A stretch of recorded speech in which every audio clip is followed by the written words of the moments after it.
A ka qenë Ledioni arsyeja që u largu Ilir Vrenozi, sepse po thuhet që është dëgjuar duke thënë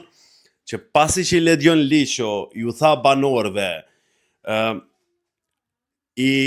përzgjedhuri i juaj Ilir Vrenozi nuk është i përzgjedhuri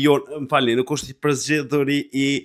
publikut, pra ndaj ju duhej me fillu me pa lojën pak ma ndrysh e me mendu pak ma gjatë. Kjo praktikisht po thuhet që e ka bo Ilirin me menu në një moment që nuk është i preferuar, pastaj dal nga dal me arrit me kuptu që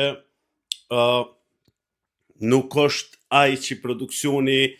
do të donte të ishte i preferuari. A ka ndiku sipas juve fjala e Ledion Liqos dhe për me marrë vendimin Ilir Vrenozi për mu largu prej shtëpis, apo vazhdojna mi qëndru asajna që na u tha se ndrysh kish mujt me dal për kontratës për shkak nenit që thot veç në rast shëndetësor munësh me dal për kontratës, do më thonë ka dal për shkak shëndetit dhe ngarkesës, apo është Ledioni arsyeja?